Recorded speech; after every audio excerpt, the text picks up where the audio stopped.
Desculpe-me. Assim aí não tem culpa. Nasci na África, era feliz, tinha pai e mãe, uma família. Vivia livre pelos campos e matas. Vieram os brancos, mataram, aprisionaram e me trouxeram para o Brasil. Você ainda é novo.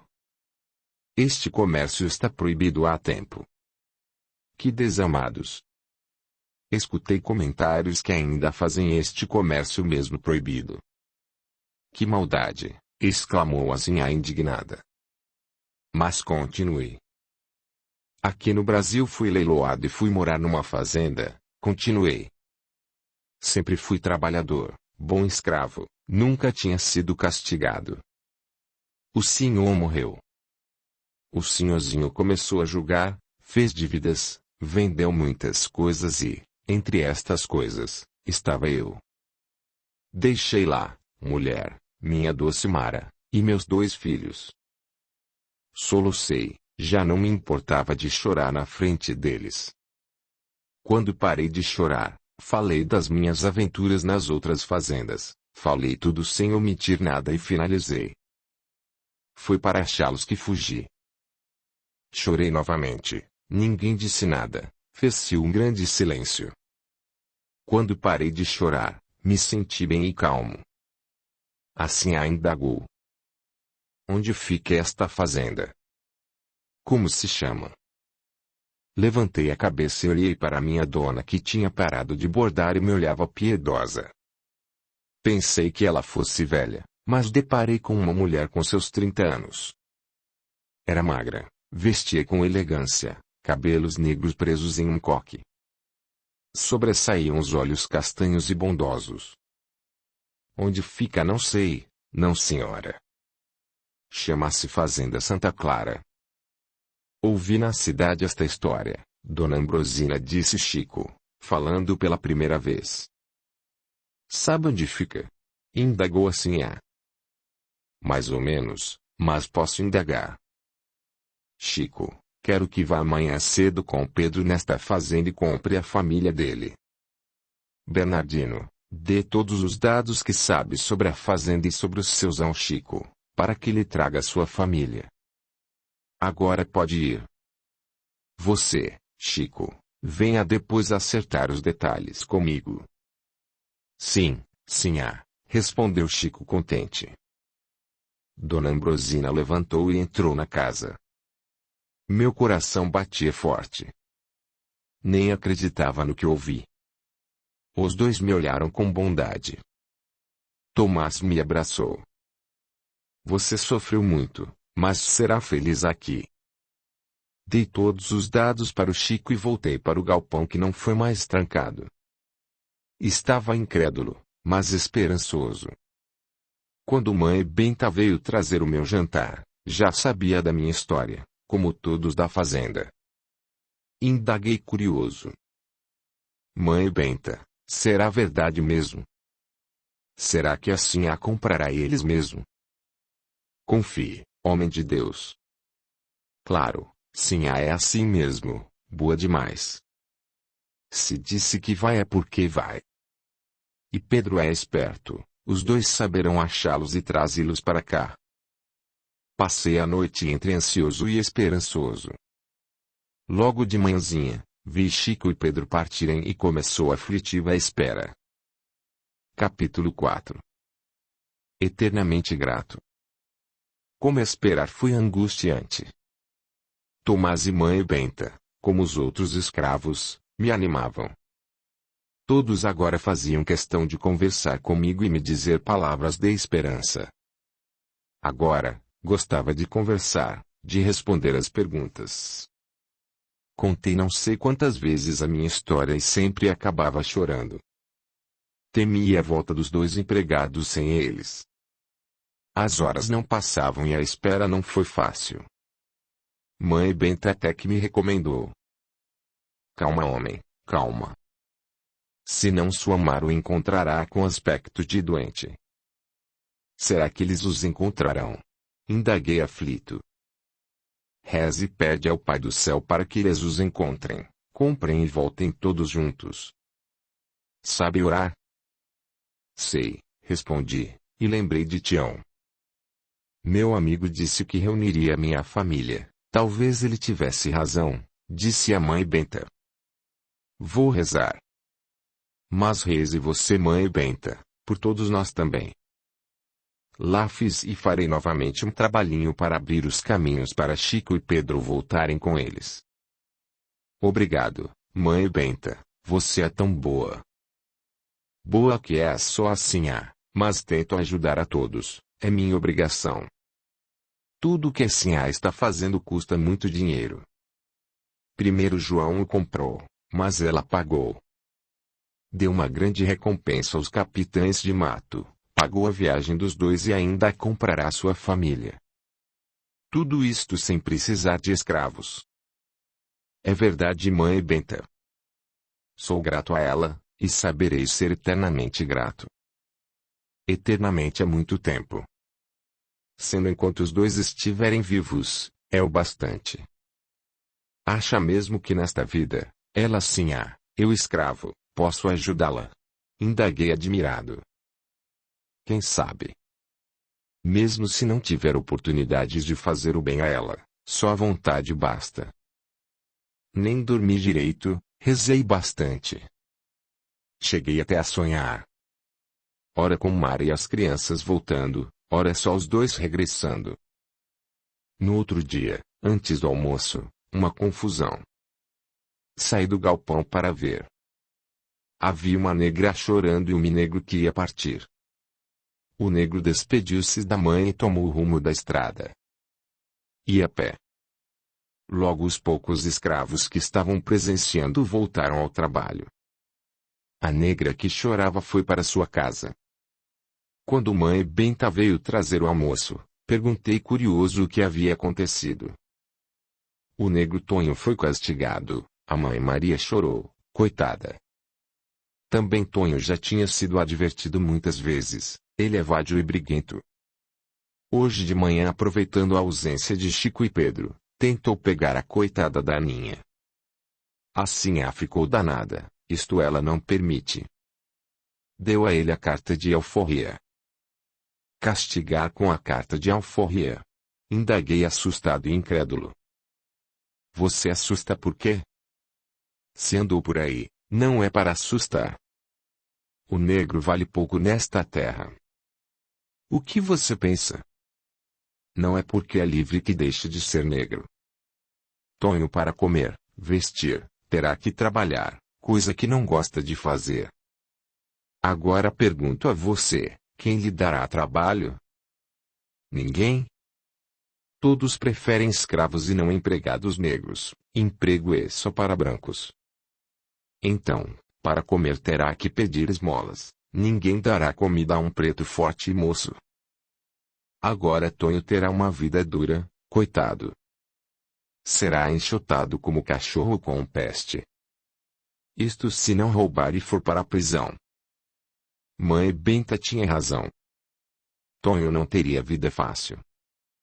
Sabia de fazendas onde os senhores libertavam seus escravos e estes continuavam com eles como empregados, não fazendo grandes diferenças. Quanto a empregar negro, podia ser que nas cidades maiores o faziam, mas nas fazendas era difícil. Se podiam ter escravos, por que empregá-los? Procurei andar pela fazenda. Seus pomares eram sortidos com muitas frutas que os escravos podiam comer à vontade. Procurei conversar com Tomás, mãe Benta e com outros escravos para me distrair e diminuir a tensão. A espera me agonizava, não conseguia me alimentar ou dormir direito. À noite, ficava sobressaltado por qualquer barulho. Durante o dia me punha a vigiar a estrada. No terceiro dia de espera à tarde, estava na porta do galpão. Via Dona Ambrosina. Gostava de olhá-la, estava distraída e calma. Quando Maria, uma pretinha, que acompanhava a Sinhá por todo lado, gritou: Bernardino! Bernardino! Eles vêm chegando!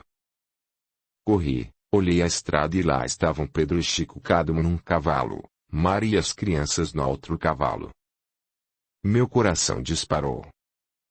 Pulei de felicidade e as lágrimas correram pelo meu rosto. Mas não corri para eles. Entrei na varanda, ajoelhei aos pés da Sinhá e disse emocionado: Sinhá, eu lhe serei eternamente grato, eternamente seu escravo. Nem a esperei responder, saí correndo gritando com os braços abertos e fui com grande felicidade encontrar com Mara e as crianças. Abraçamos, beijamos e choramos. A emoção tomou conta de todos. Os que voltavam da lavoura vieram dar boas-vindas a Mara. Mãe Benta arrumou para que Mara e as crianças tomassem banho, alimentassem e ajeitou os leitos no galpão. Ficarão aqui até que assim arrume um lugar para vocês ficarem. Depois que nos alimentamos, todos quiseram vir e conversar com a nova família da fazenda. O galpão se encheu de escravos. Saíram todos, já era noite, as crianças cansadas dormiram. Abracei Mara e aí notei que ela estava grávida. Mas como? Olhei para ela admirado. Fazia um ano que partira. Mara chorou baixinho. Bernardino, não o traí. Amo-o muito. Se sua vida neste tempo foi ruim, a minha também foi. Fiquei desesperada, quando me contaram que tinha sido vendido com os outros escravos. Senti muito em sua falta. As outras companheiras e eu choramos desesperadas. E nos dias seguintes foram vendidos mais escravos. Começaram a vender as negras e as crianças maiores. O desespero era grande. Não saber de você, onde estava, agoniava. A fazenda ficou nas mãos dos empregados e virou uma confusão. Januário, aquele capataz nojento, começou a engraçar comigo. Ameaçou vender meus filhos se não me entregasse a ele. Que poderia fazer? Diga-me, Bernardino. Estava nas mãos dele e ele me teria de qualquer modo. Abracei Mara e choramos juntos. Ela continuou a falar. A fazenda foi vendida, o novo dono, homem bom, pôs ordem. Januário foi mandado embora. Necessitando de escravos para trabalhar na fazenda, apiedou-se de nós, e mandou seus empregados, pela redondeza, comprar os escravos vendidos. Sofri tanto sua falta, chorei muito de saudades. A cada grupo que chegava entristecia ao ver que você não viera. Muitos voltaram, mas não todos. Os que voltaram não sabiam de você. Cheguei até a pensar que você havia morrido. Como é terrível não saber dos que amamos. Já tinha perdido as esperanças, pois o senhor suspendeu as compras. Quando fui chamada pelo senhor, este me disse: Mara, estes senhores vieram comprar você e suas crianças. Eles dizem que tem o seu marido. Você quer ir? Senti muito medo. Se saísse da fazenda, talvez nunca mais o encontrasse, mas poderia ser verdade e ousei perguntar: Como se chama este escravo? Bernardino, é um negro alto, forte, com uma pinta grande na testa. É ele, sim. Se o senhor permitir, quero ir sim. Arrumei minhas poucas coisas no instante e parti esperançosa. Chico e Pedro me trataram bem e aqui parece ser tão bom. Tive raiva do Januário, mas não podia estragar aquele momento de agradecimento a Deus com rancor. Levantei a cabeça de Mara, que a tinha abaixado envergonhada. Mara, não sinta vergonha. Você não teve culpa. Quanto à criança, já gosto dela. E meu filho? Mara, se é seu, é meu. Aqui estou há mais de um mês. Ninguém sabe quanto tempo estivemos longe. Graças a Deus, ninguém perguntou o tempo. Se indagaram, foram meses somente.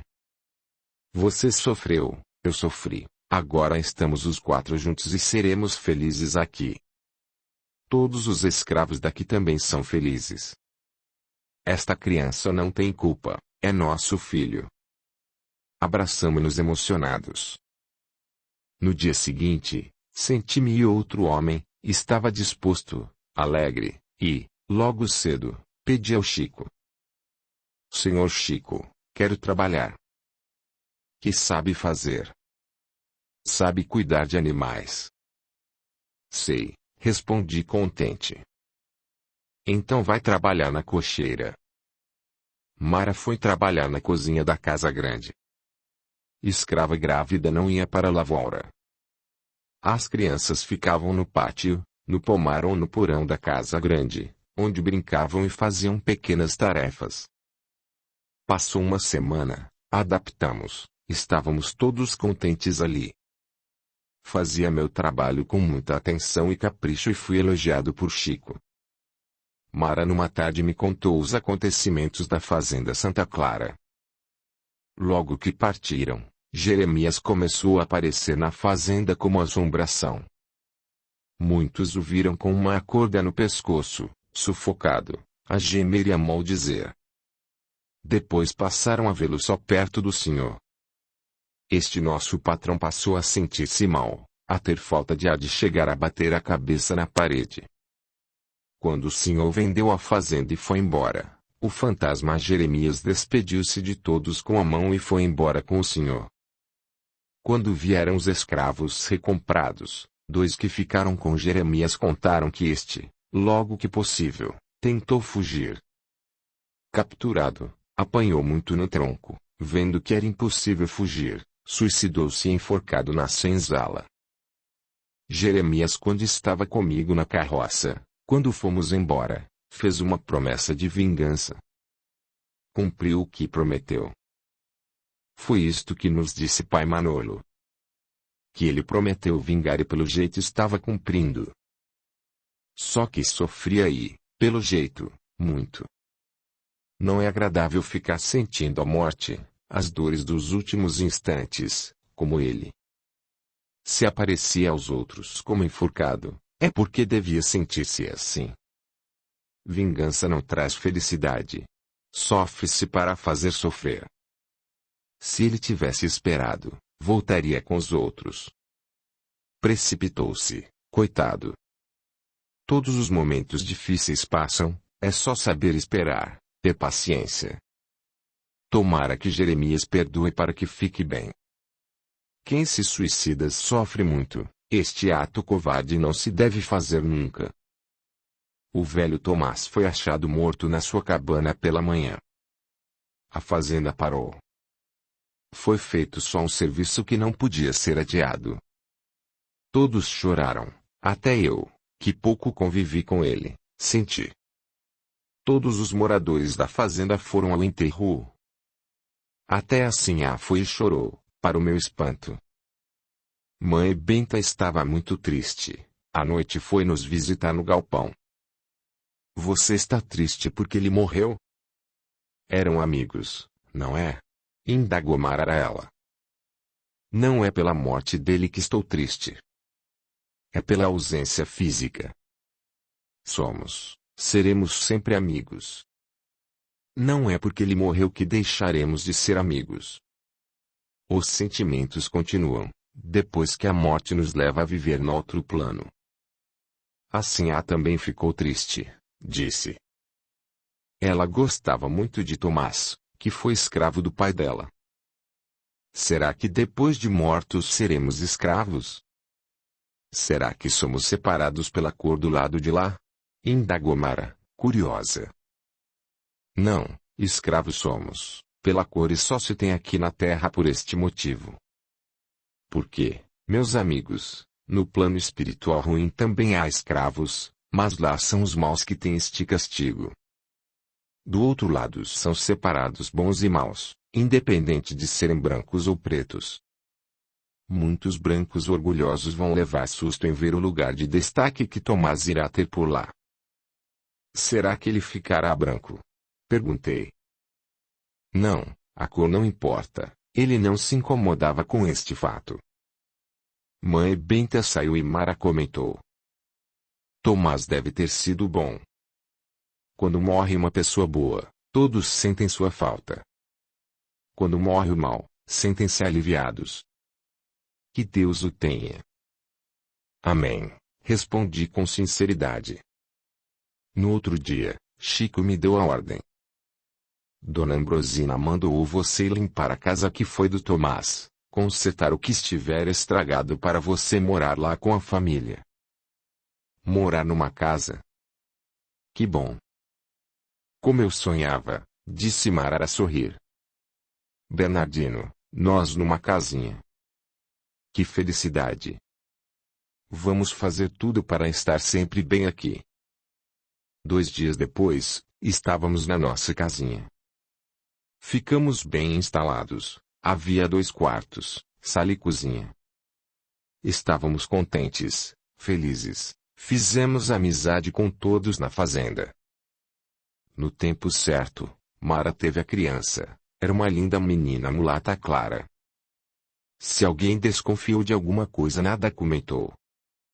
Talvez alguns tivessem dúvidas, mas eu era mulato e as crianças diziam ser parecida comigo. Amei a menina como se fosse minha. E nunca a tratei diferente, como também nunca a contamos a ninguém. Ficou sendo segredo só meu e de Mara. Todos os escravos eram batizados na fazenda Santana. Logo que chegamos, o padre em visita à fazenda nos batizou. Todos tinham filho de quem era a madrinha. Resolvemos convidá-la para batizar a menina. Envergonhados, Mara e eu fomos à varanda e a convidamos. Aceito, disse assim a contente, serei a madrinha da menina. Já tem nome? Mara negou com a cabeça. Por que não coloca o nome de Maraína? É o nome da mãe e um pedaço do meu. Obrigado, sinhá, obrigado. A menina chamará Maraína, disse feliz. O tempo foi passando. Eu trabalhando com os animais. Mara na cozinha da casa grande. Outros filhos foram nascendo. Éramos felizes com a vida simples, sem problemas, entre os amigos da fazenda. Trabalhava com gosto. A gratidão pela sinhá não foi em palavras. Era grato, profundamente grato. E com o tempo aprendi a respeitá-la e amá-la como uma bondosa mãe. A ela devia tudo, nossa felicidade e tranquilidade. Se inscreva, ative o sininho, e clique em todas, para receber as notificações de novos audiolivros. Deixe o seu gostei, o seu comentário, e compartilhe. O seu apoio ajuda o canal a crescer. A gratidão é o caminho da evolução. Capítulo 5. O pretendente. A fazenda Santana fazia divisa com a dos parentes de Dona Ambrosina, menos de um lado, o da direita da casa grande. A divisa ficava longe da sede. Agora, todos os escravos por lá eram bem tratados, mas dizem que nem sempre foi assim. Nesta fazenda havia uma assombração. Era um antigo senhor de escravos que fora muito malvado. Sua visão não era agradável. Certamente nem todos o viam. Uma grande parte dos homens da fazenda já tinha ido vê-lo e muitos, os mais corajosos, iam sempre. Quando ficamos sabendo desta história, Mara, curiosa e medrosa, indagou a mãe Benta. Porque nem todos que vão lá o veem. Mara se referia ao lugar em que o fantasma aparecia, nas ruínas da antiga sede. Mãe Benta como sempre respondeu gentilmente. Para vê-lo é necessário ter dom especial. Mas a visão é tão forte que basta um pouquinho deste dom para vê-lo. Assim muitos têm visto. Por que lhe aparece? Continuou a perguntar Mara. Porque o espírito deste antigo senhor está lá, mora nas ruínas. Ali tem muitos fluidos propícios, a natureza que facilita sua aparição. Também porque o espírito que muito se dedicou à matéria ela se encontra preso. Aparece só à noite. Indaguei. Aqui na fazenda eles só vão vê-lo à noite. As aparições normalmente são feitas mais no período noturno. E muitos que vão lá para vê-los são médiuns. O espírito usa destes fluidos da mediunidade, para se tornar visível. Porque lhe virou assombração. Indagou Mara. Este homem cometeu muitas maldades e vaga pela antiga fazenda sem sossego. Sofre? Indaguei. Claro. Todos que morrem querem estar em bons lugares. Mas estes lugares maravilhosos são para quem fez por merecer e não para os que querem. Este espírito sofre muito reflexo das suas maldades. 6 companheiros resolveram ir até a outra fazenda, na sexta-feira, para tentar vê-lo. Muitos já tinham ido várias vezes, iam sempre como se fossem ver um espetáculo. Convidaram-me, hesitei, depois acabei aceitando de tanta curiosidade. Saímos logo que anoiteceu. Fomos andando até o lugar onde diziam que aparecia, comentando, pelo caminho, as proezas deste antigo senhor de escravos. Dizem que marcava com ferro quente seus escravos. Todos viviam na senzala trancados e só saíam para ir trabalhar nas lavouras e com correntes nos tornozelos, disse um dos companheiros. Contam que todas as escravas virgens eram dele, ele as tinha, quando meninas de 13 a 14 anos. E se alguma engravidasse, ele matava os nenes, quando nascessem. Tratava os escravos muito mal, por qualquer motivo os colocava no tronco. Muitos morreram com seus castigos, disse Bento todo empolgado. Falam que um escravo respondeu mal a ele e o senhor mandou que o colocassem amarrado no tronco e lhe botou fogo, acrescentou Tonho. Foram muitas as maldades que ele fez. Conta-se que até com a esposa e com os filhos ele foi mal, disse Leonildo. Não é à toa que nem o diabo o aceitou no inferno, comentou Tião. O inferno dele é aqui mesmo, falou Bento. Vocês já sabem, ficaremos sentados e não diremos nada à assombração. Aconteça o que acontecer, ninguém pode correr. Só iremos embora quando a assombração sumir. Chegamos. As ruínas eram assustadoras, algumas paredes teimavam em ficar de pé, pedras e mato cobriam a antiga casa. O local era assustador. Este local é infestado de fantasmas, tanto que o novo dono fez outra sede longe daqui e deixou esta abandonada, tornou Tonho. Sentamos a uma pequena distância das ruínas, perto um do outro e em silêncio. Esperamos. A noite estava bonita e com muitas estrelas e a lua cheia clareava bem. Escolhemos a fase de lua cheia, por isso mesmo, para clarear bem. Deveria ser lá pela meia-noite, quando vimos um vulto mexendo nas ruínas. Ficamos apreensivos, acho que arregalei os olhos e confesso que tive medo. Meu coração bateu apressado, mas fiquei quieto, observando tudo. Logo o vulto, que parecia estar deitado, levantou. Era um branco todo despenteado, com as roupas em farrapos. Deu uma volta sobre as ruínas e veio para nosso lado. Só não corri, porque os outros ficaram firmes e atentos. Quando o vi de perto, vi suas costas retalhadas de chicotadas, como se acabasse de recebê-las, e tinha muitas queimaduras pelo corpo e pelo rosto, fazendo-o parecer horrível. A visão era medonha, ele era muito feio. Exalava um mau cheiro e seus olhos eram arregalados. Ninguém do grupo sequer mexeu, aguentei firme, mas tive vontade de correr. Perto de nós uns 6 passos, ele parou e disse com voz soturna. Vocês não deveriam falar mal de quem já morreu e sofre. Negros nojentos. Se eu pudesse os colocaria no tronco. Ninguém respondeu, ele virou e entrou nas ruínas de novo. Um dos companheiros disse. Vamos embora. Levantei rápido, queria mesmo ir embora. Não consegui ver nada, disse Manolo. Só ouvi, mas não ouvi, disse Bento. Audiolivro realizado pelo canal Surya Chand Audiobook. A maioria viu e ouviu. No outro dia cedo, Logo que possível, procurei Mãe Benta para indagá-la. Mãe Benta, por que Manolo não viu nada? Porque ele não tem o dom. E você viu? Vi e ouvi. Que bom, você tem dom e pode nos ser útil. Sabe, Bernardino, antes ele aparecia com muitos negros que vingavam dele. Estes escravos sofriam e faziam ele sofrer. Aos poucos fomos conversando com estes escravos, fazendo com que perdoassem.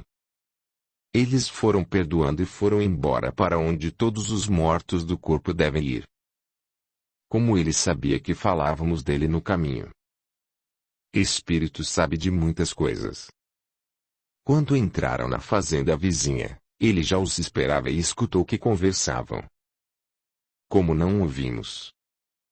Ele não quis, gosta que o vejam só nas ruínas. É verdade tudo o que dizem dele? Acredito que sim. Lá tentou conversar com ele? Com o antigo senhor, como fez com os escravos. Sim, mas ele é orgulhoso. Mesmo sofrendo tanto tempo, é arrogante. Não gosta de negros, e não nos dá atenção. Você já ouviu? Muitas vezes. Fui nas ruínas para tentar ajudá-lo. Como disse, a uns consegui, a ele não. Irá sofrer muito tempo ainda. Dependerá dele somente. Quando o arrepender com sinceridade, a ponto de poder voltar atrás, fará tudo diferente, como também deverá pedir perdão a Deus e aos que ofendeu e prejudicou, aí poderá ter sossego, paz e ir embora. Ele tem muito que aprender. Credo e cruz. Mãe Benta, fazer o mal não está com nada. Fazer o bem está com tudo. Colhe-se o que se plantou. Se ouviu, observou seus ferimentos. Ele sente como castigo e dói sempre. De que morreu? De alguma doença. Mas desde que morreu sofre muito. Muitos negros o esperavam para fazer com ele o que lhes fez. Porque todos a chamam de mãe. Indaguei mudando de assunto. Porque não tive filhos, aprendi mocinho a benzer, a fazer curativos e remédios de ervas. Passei a cuidar de todos como uma mãe. E me passaram a chamar de Mãe Benta. Sem dúvida nenhuma, era um título bem dado. Mãe Benta sempre foi um anjo a cuidar de todos na fazenda. Nunca mais fui ver a assombração, mas sempre ia uma turminha vê-la. E por muitos anos apareceu, até que um dia, como Mãe Benta disse, cansou de sofrer, pediu perdão e foi levado para um socorro. Como na fazenda não havia castigo, muitos escravos abusavam. Havia recompensas aos bons, aos trabalhadores. O serviço era bem repartido, os que faziam a mais recebiam recompensa em dinheiro. Os que faziam estipulado nada recebiam. Os que não faziam, recebiam advertências. Após 30 advertências eram vendidos. Mas o serviço era pouco e dava para se fazer bem mais. Mari e eu logo recebemos recompensas e por elas podíamos ir à cidade fazer compras. Logo compramos objetos para a casa, depois roupas, calçados para nós. Foi com gosto que comprei um par de botas e um chapéu de couro. Nunca vi ninguém receber as 30 advertências. Todos, ou quase todos, trabalhavam com gosto. Ninguém também se interessou por comprar sua liberdade. Sempre, como em toda parte, há abusos. Alguns escravos tentavam tapear, mas Chico, João e Pedro eram espertos. A maioria dos escravos viviam felizes, soltos pela fazenda. Dona Ambrosina arrumou um pretendente. Todos comentavam na fazenda e por um tempo só se falava nisto. Era um senhor viúvo, sem filhos, vizinho, dono de uma fazenda próxima. Diziam que há tempo estava apaixonado pela sinhá. Mãe Benta marcou uma reunião com os escravos adultos à noite no pátio, aproveitando que Dona Ambrosina se dirigira à cidade. Mara e eu ficamos curiosos e fomos. Todos foram. Minha gente, disse ela toda empolgada. Como todos sabem, Dona Ambrosina ficou noiva do Senhor Leônidas. Todos nós também sabemos o que se passa com os escravos em sua fazenda. Lá os coitados são castigados no tronco, trabalham muito, são trancados na senzala. Se a Dona Ambrosina casar, ele será dono, homem manda. Poderá nos tratar como trata os seus escravos. Corremos um grande perigo.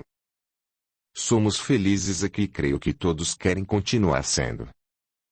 Não podemos deixar mudar nada por aqui. Precisamos pôr um fim neste noivado. Todos prestavam atenção e concordavam com Mãe Benta que, abaixando a voz, continuou. Faremos um trabalho especial pedindo aos orixás esta graça. Quero que todos deem oferendas. O trabalho será feito amanhã à noite na mata da cachoeira. Queremos um grupo grande para ir rezar. Quem vai levanta a mão. Muitos levantaram a mão. Mãe Benta contou. Mara e eu ficamos quietos.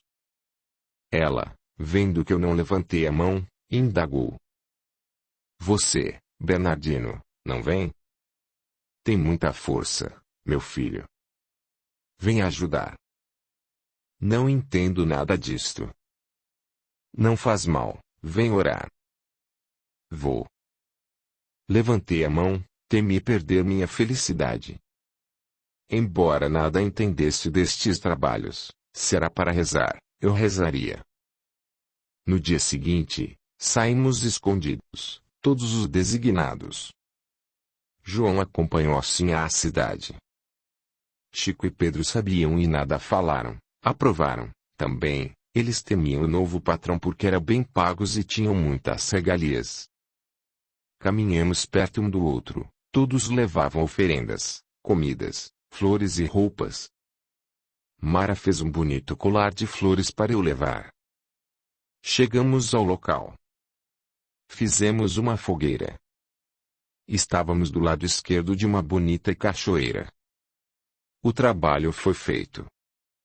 Foram oferecidas as oferendas, as flores para os orixás, foram ditas as preces e cantados os versos que me fizeram lembrar meu lar distante, a África. Nada fiz, era a primeira vez que vi um trabalho assim. Mas não estranhei. Fiquei num canto observando e orando com fé. Pedi a Deus proteção a todos da fazenda. Por várias vezes, vi focos de luzes e alguns vultos, não tive medo e me encantei com a visão. Mãe Benta com outras negras dançaram bonito. Fizeram orações piedosas e por muitas vezes pediram para Sinhá não casar. O trabalho demorou, voltamos para casa de madrugada. Sinhá voltou à tarde para a fazenda. Fora a cidade preparar o enxoval. Depois de uma semana do nosso trabalho nada tinha mudado. Todos estavam preocupados, mas Mãe Benta garantia, os orixás haviam respondido, assim não casaria. Na manhã do 8º dia, João veio me procurar na cocheira. Bernardino, você sabe atirar? Não, senhor. É capaz de defender a Sinhá? Com a minha própria vida. Então você vem junto. Vamos arrumar a carruagem.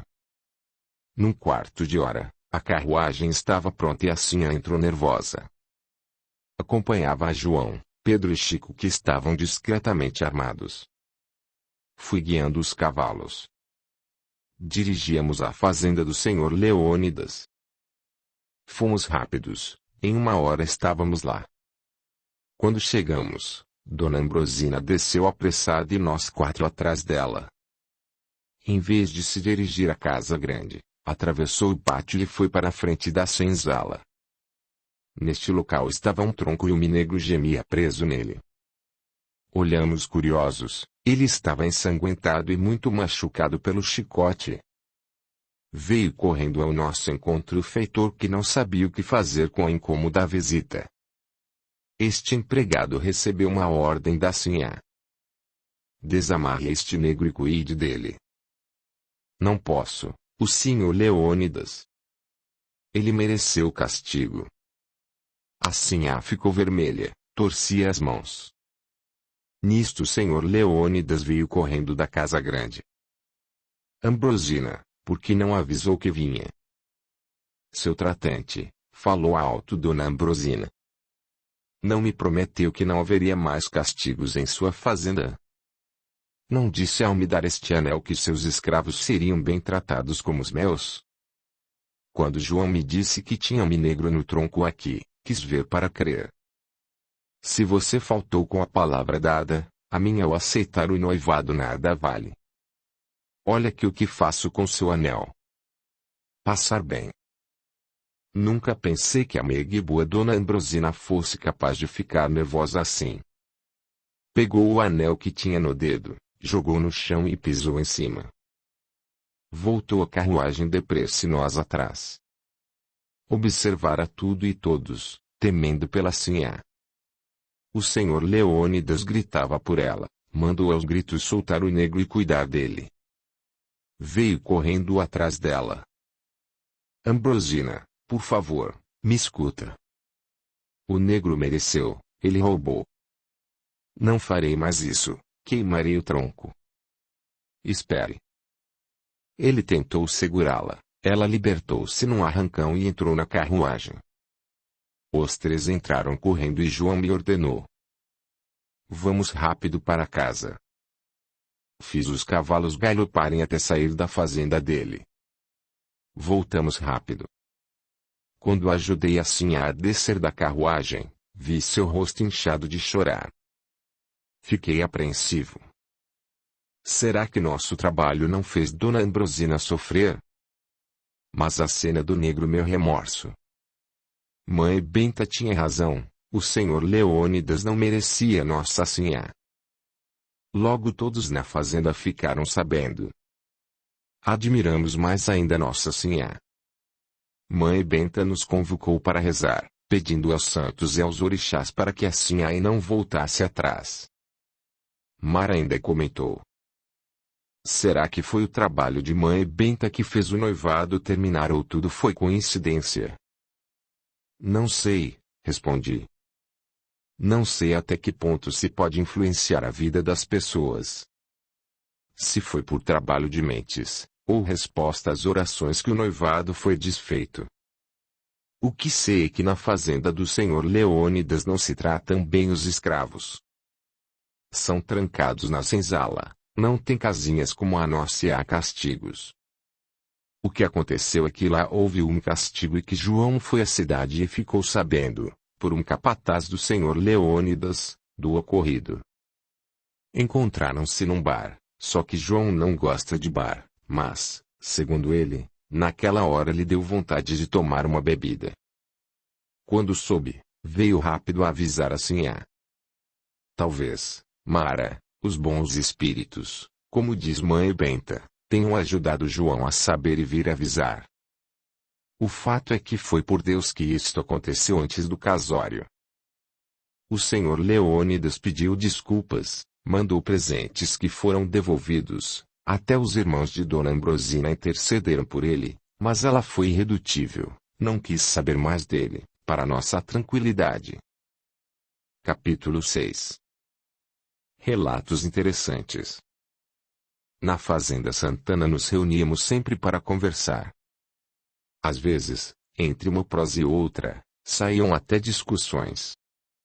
Se virava a briga, era logo apartada, porque a sinhá não gostava de brigas. Íamos também em visitas às fazendas vizinhas, principalmente as dos irmãos de dona Ambrosina. Às vezes para festas, danças, e outras só para conversar. Sentávamos em bancos de madeira, ou até no chão em círculo, e a conversa ia longe. Algumas vezes, contavam-se casos, ou fatos verdadeiros, fatos estes que haviam escutado ou histórias de acontecimentos vividos por um de nós. Gostava muito de escutar estes fatos. Uma vez, fui até convidado a narrar minha vida. narrei orgulhoso. Sofrimentos passados e cicatrizados são fáceis de serem lembrados e comentados. Nestas visitas íamos a pé ou a cavalo, até de carroça, quando era mais longe. Assim sempre ia também com os empregados. Ficavam na fazenda, só os que deveriam fazer guarda. Quase sempre estas festas eram ou de casamento dos senhores ou de santos padroeiros. Para os escravos havia bebidas, aguardente e algumas comidas típicas da região. Em casamentos havia até churrasco. Certamente que a festa dos brancos era na casa grande ou no pátio da frente. Era separada da dos escravos. Gostávamos muito destas festas e esperávamos com ansiedade estes acontecimentos. Quase sempre havia escravos apaixonados que se casavam entre estas fazendas. Se era dos irmãos da sinhá, a noiva vinha morar na fazenda que pertencia ao noivo. Se fosse em fazenda de donos sem ser da família, quase sempre a sinhá comprava ou vendia ao apaixonado para que o casal ficasse junto. Num destes encontros na fazenda do irmão da sinhá, onde comemoravam a festa do santo padroeiro, a reunião decorria calma e tranquila. Reunimos grupo para conversar. Nesta fazenda havia um negro todo deformado, principalmente no rosto, por queimaduras. Ele aproximou-se do grupo e se pôs a escutar. Ele bebia muito, neste dia estava sóbrio, fato difícil de acontecer nas folgas e nas noites de festas. Tinha o apelido de queimadura. Foi convidado por um companheiro a falar de sua vida. Conta para nós, queimadura, sua vida, o porquê de suas cicatrizes, já que ainda não bebeu hoje. Todos concordaram e o incentivaram. Ele um tanto sem graça, porque segundo disseram era de falar pouco e era muito envergonhado, narrou pausadamente. Seus olhos brilharam com as lembranças. Desde mocinho gosto de beber e de me embriagar. Na fazenda em que estava anteriormente, escravos não bebiam. Para fazer, tinha que roubar e foi o que passei a fazer. Com cuidado comecei a roubar aguardente do porão da casa grande. Descoberto, fui para o tronco. Levei muitas chicotadas. Mas não endireitei. Logo estava eu roubando de novo. Bebi da melhor aguardente que o coronel tinha guardado. Todos os dias, à noite, ia no porão e roubava um pouco, até que bebi tudo. O coronel quase não bebia, tinha aguardente mais para as visitas. Um dia, o coronel recebeu uns amigos e falou com entusiasmo da pinga especial que possuía, e mandou servir aos convidados a famosa pinga que eu já tinha bebido. A negra achou o garrafão vazio e serviu outra de pior qualidade. O coronel logo viu que não foi servida a pinga que falou. Indagou a negra baixinho e ela lhe explicou que encontrou o garrafão vazio. Vexado, ele desculpou-se com os convidados. Quando os amigos foram embora, o coronel ficou raivoso e mandou me chamar. Você já foi pego uma vez roubando pinga. Dei falta de uma aguardente de um garrafão. Quero saber se foi você. Fale a verdade, porque vou descobrir. Com muito medo acabei por dizer. Perdão, senhor, perdão. Fui eu sim. Tive vontade. Perdoa-me. Não faço mais. Amarre-o no tronco. O coronel deu a ordem para o feitor. Aflito fiquei no tronco amarrado esperando pela ordem dele. Mas não recebi chicotadas. Escravo que rouba deve ser marcado. Ele mesmo me marcou com ferro quente. Senti tanta dor que desmaiei. Foi horrível. O fato é que a sinhá, esposa do dono da fazenda, era uma pessoa boa e não gostou do castigo, brigou com o senhor. Ele então mandou-me soltar e fazer um curativo. Não me querendo mais na fazenda, mandou que me vendesse. Só tinha pai e irmãos. Meu pai ficou triste, despediu-se de mim chorando. Senti deixá-lo e temi minha sorte. Na feira um empregado do senhor Joaquim, dono desta fazenda, ficou com dó de mim e me comprou. Aqui, cuidaram de mim, mas infeccionou e quase morri. Sarou e fiquei assim, todo marcado. De fato, o rosto dele era todo deformado, a boca torta pelas cicatrizes. Após um intervalo, falando com voz calma, continuou. Sarei, fui trabalhar e aqui estou sem amolar ninguém. Queimadura é bom trabalhador, disse um dos seus companheiros, é rápido e caprichoso. Recebe muitas recompensas. Gasto toda a minha recompensa em bebidas. Mas só bebo à noite e aos domingos. O senhor Joaquim não acha ruim? Indagou um minegro da fazenda Santana. Já conversou comigo para que parasse de beber. Mas gosto e não atrapalho ninguém. Ele não liga. Queimadura não tinha nada, além da roupa que ganhava, porque pelas recompensas todos os escravos, principalmente nas festas, estavam e gostavam de estar bem vestidos. Queimadura gastava todo o seu dinheiro em pinga que comprava na cidade. Uma outra vez, estávamos reunidos na fazenda da irmã de Sinhá, e escutávamos uma história interessante. Estava no círculo de conversas, porque muitos grupos se formavam, e os jovens cantavam e dançavam não longe de onde estávamos. Maria nos contou uma história que ouviu de sua avó. Não muito longe daqui, havia uma fazenda próspera onde os escravos eram bem tratados. Havia um escravo bonito, mulato escuro, alto e forte que trabalhava na casa grande e que se apaixonou por uma das filhas do senhor. A sinhazinha também acabou gostando dele. Passaram a se encontrar escondidos, ora no quarto dela, ora certamente bem vestidos para os escravos no porão da casa grande. Do amor grande e lindo, a sinhazinha acabou ficando grávida. Desesperaram. Não tinham como fugir e temiam pela sorte deles. Certamente o escravo seria morto de forma cruel e ela iria para um convento e não queria ver o filho que seria dado e mandado para longe ou morto também. Planejaram, então, morrer.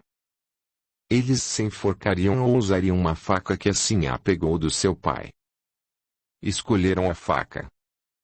Ela já estava no 6º mês de gravidez. Sabendo que não ia dar mais para esconder seu estado, resolveram acabar com a vida física, uma noite no porão da casa. Ela não teve coragem de enfiar a faca em si mesma, pediu ao namorado para fazê-lo. Ele a feriu e depois enfiou a faca no seu peito.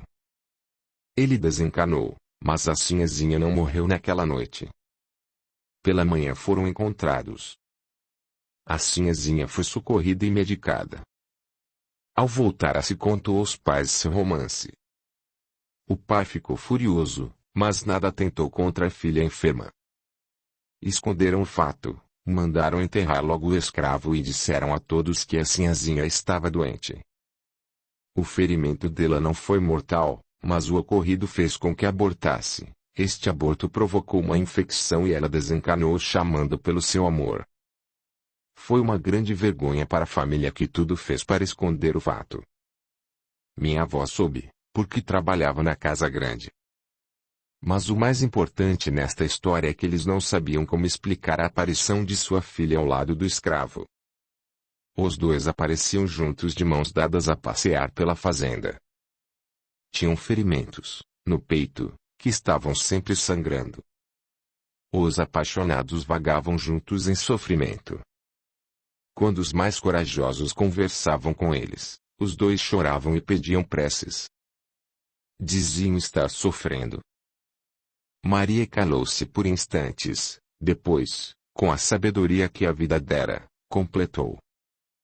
Quem se mata sofre muito. Muito mais que qualquer sofrimento terreno. Por tempos, a alma vaga em dores terríveis. É bem triste. Ninguém deve por motivo nenhum matar o corpo abençoado que o Pai nos deu para viver encarnados na terra.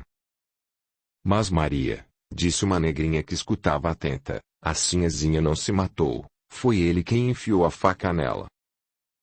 Sim, é verdade, respondeu Maria. Mas a intenção é tudo. Ela queria morrer. Tinha a intenção de fazer. Talvez pensou não ter força para tal façanha. A vida prega peças, comentou Minegro. Ela não desencarnou da facada, mas desencarnou de outra coisa. Talvez a coitadinha desencarnou com ideias de tentar o suicídio novamente, falou uma mulher com um ar sonhador. Acha que os dois podem ter ficado juntos depois de socorridos? Aventurei a indagar. Quem suicida perde muitos privilégios, às vezes, até de um corpo perfeito na próxima encarnação. Talvez para um aprendizado os dois se separem por tempos, até aprenderem a amar a Deus, a vida, mais que a si mesmos. Mas os dois se amavam, disse suspirando uma negrinha. Não foi à toa que um veio sinhá e outro escravo. Talvez tivessem que aprender a amar em silêncio. Era por castigo que deveriam amar e ficar separados, falou uma mulher. Maria continuou respondendo. Acredito mais que foi para um aprendizado. O amor deve ser sempre sincero e puro e não deve fazer a infelicidade de ninguém para tê-lo. Talvez os dois anteriormente, em vidas passadas, tenham abusado deste amor. Falando em amor, só existem histórias de amor de sinhá por escravos, e não ao contrário, falou Onofre. Existem muitas histórias de sinhá e escravas sim, Maria, respondeu explicando. Só que normalmente aceito este amor, a escrava viva amante do senhor. A maioria destes amores são só caprichos, mas às vezes o cupido também prega peças e o amor é sincero. Só que dificilmente o homem assume uma escrava para esposa. Quase sempre casa com uma branca e a negra fica como amante. Na fazenda do senhor José, irmã da sinhá Ambrosina, havia uma família de escravos que tinha uma criança débil mental. Ela era toda deformada, era um menino. Não tinha nem nome, fora batizado como todos na fazenda. Mas a mãe dela esqueceu seu nome e todos o chamavam de bobo. Dava dó em vê-lo, tinha a cabeça grande, braços com as mãos pequenas, as pernas curtas e pés normais que ficavam enormes perto das pernas e braços. A cabeça redonda tinha que ficar escorada, porque pendia para os lados. A mãe cuidava dele como também dos outros irmãos, mas a família era grande e não se tinha muito tempo para ele. Ficava dentro de um cesto grande, só era tirado de lá para a limpeza dele ou do cesto. Muitas moscas, mosquitos, sentavam sobre ele o incomodando. Durante o dia colocavam ele na área da casa. E ficava ali para todos verem. Algumas pessoas passavam e mexiam com ele, outras abanavam, e algumas até o alimentavam. À noite era colocado para dentro da casa. Só emitia sons quando chorava, parecia um piado de passarinho. Era negrinho, bem negrinho. Não sabíamos se ele escutava, mas enxergava, porque acompanhava com os olhos as pessoas. Às vezes tentava sorrir. Este ar de riso era cínico, bem estranho. Fui vê-lo algumas vezes, da primeira vez que o vi fiquei impressionado. Brincava com ele espantando as moscas e ele sorria para mim com seu modo estranho. Nunca vi uma pessoa ser mais feia sorrindo, ele era. Quando punham alimentos na sua boca, ele só sugava. Quando o conheci, ele tinha 13 anos. Viveu deste jeito até os 22 anos. Ao desencarnar foi enterrado com o cesto. Tempos depois, o grupo de Mãe Benta invocou este espírito, o que por anos foi bobo. Ele veio e conversou com eles. Mãe Benta nos contou o que ele disse na reunião. Incorporado, Bobo falou com dificuldade, disse que estava bem e que ia voltar logo à carne, ia encarnar perfeito, mas negro, escravo. Contou que todo o seu sofrimento foi por erros do passado. Na encarnação anterior foi um feitor cruel. A mãe dele, nesta encarnação, foi a esposa que incentivara ao crime na anterior. Ele fez muito mal, matou muitos escravos e aleijou, com seus castigos, muitos negros. Quando desencanou, como feitor, foi perseguido, enlouqueceu pelo remorso e pela vingança dos que não o perdoaram. A maldade e o remorso destrutivo danificaram seu perispírito, encarnou como bobo para se recuperar. Será que como bobo sofria menos que quando estava desencarnado? Indaguei. Sim, sofria. E a mãe Benta completou o relato com sua simplicidade e com sabedoria. Ser mau é a melhor maldade que se faz a si mesmo. E suas consequências são desastrosas. Zé do Fumo, um escravo muito simpático da fazenda do Sr. Joaquim, nos contou um fato, certa noite fria em que estávamos em volta de uma fogueira. Quando era jovem, vim com o Sr. Joaquim, também jovem, para estas terras que ele herdara de seu pai. Fomos reconstruindo-as aos poucos. Quando chegamos aqui, a fazenda estava um pouco abandonada. Logo ficamos sabendo que no mato que cercava a fazenda tinha um lugar que diziam ser abençoado, onde estava uma cruz. Lugar este onde muitos negros iam rezar, colocar flores, etc. Ali estava enterrado um escravo jovem que desencanou injustamente. Antes do pai do Sr. Joaquim comprar estas terras, elas pertenciam a um coronel maldoso com os escravos. Diziam que os escravos eram muito mal alimentados. Um dia uma escrava roubou da despensa da casa grande um pouco de farinha para dar aos filhos. O coronel descobriu. Mas um dos filhos desta escrava, um menino de 12 anos, acusou e foi castigado no lugar da mãe. Foi enterrado vivo em um formigueiro na mata. Teve uma morte horrível. Logo depois de sua morte, todos da redondeza começaram a rezar para o escravo inocente e valente. Começou a se alcançar graças. Zé do Fumo parou por instantes, deixando todos na expectativa da narrativa, após continuou. Um dia, estávamos Sr. Joaquim e eu a cavalo olhando o gado que estava do outro lado da fazenda. Quando no trilho que íamos apareceu uma cascavel, pronta para dar o bote. O cavalo do Sr. Joaquim, que ia na frente, empinou. Eu gritei pelo escravo do formigueiro. Pedi ajuda ao menino dos milagres. Como por encanto a cobra fugiu e o cavalo parou, como se uma pessoa o tivesse segurado. Até o Sr. Joaquim acreditou que foi ajudado pelo negrinho do mato. No outro dia fomos ele e eu levar flores e rezar para o escravo do formigueiro. O senhor mandou substituir a cruz pequena e velha por uma grande e nova. Aqui, finalizou Zé do Fumo, todos já receberam ajuda deste espírito que é santo. Tudo que me encabulava, indagava a mãe Benta, ela me explicava sempre dentro do seu saber. Bernardino, já vi o escravo do formigueiro muitas vezes, ele é lindo e muito feliz. Uma vez falou comigo. Disse que sua morte não foi injusta, que por erros de outras encarnações mereceu ter esta morte. Que perdoou-o sem guardar rancor, até tentou ajudar este senhor maldoso que mandou matá-lo, aconselhando-se para o bem. Que ali estava porque sentia feliz em auxiliar aos outros e que o plano maior permitiu que por muitos anos ficasse ali para ajudar os que sofrem. Audiolivro realizado pelo canal Surya Chand Audiobook. Mãe Benta, e quando terminar este tempo? Irá embora.